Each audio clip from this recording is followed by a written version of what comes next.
Léa, pour la dernière de l'année, tu vas nous faire un petit film de Noël, j'espère. Oui, bien sûr, je vais vous parler du nouveau film de Michael Bay. Elle vient de découvrir que c'était de sa chronique. Oui. Ah oui, alors, donc, c'est pas un film de Noël, donc c'est 2 salles, 2 ambiances. Là. Oui, voilà, c'est ça, tout à fait. Quoique, il y en a qui considèrent Die Hard comme un film de Noël. Hein. Alors bon, Oui, je te jure. c'est vrai. Alors, c'est au cinéma ?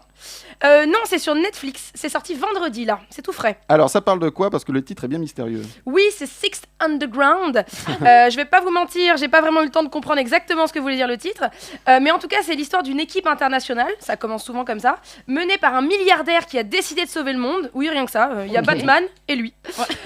Les règles sont simples, il faut être un fantôme. Alors, pas un vrai fantôme, genre Casper ou Bruce Willis, tu vois. Un fantôme social, en tout cas. Chaque mercenaire a simulé sa propre mort pour ne plus avoir d'attache ni financière ni affective et tout donner à la cause.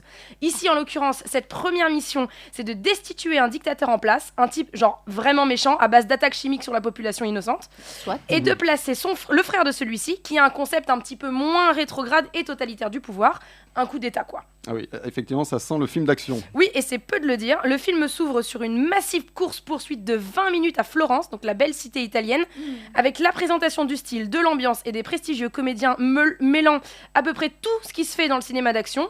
Je liste la pyrotechnie, les carambolages, la destruction totale d'une ville et plus particulièrement de ses monuments emblématiques, les armes à feu, le sang qui gicle, des ralentis qu'ils en peuvent plus de rajouter des images en une seconde, des hélicos, du parcours acrobatique et Ryan Reynolds. Ah, là j'arrive, là ça m'intéresse. Tout ce qui se fait de mieux en cinéma d'action donc, et ça c'est que les 20 premières minutes.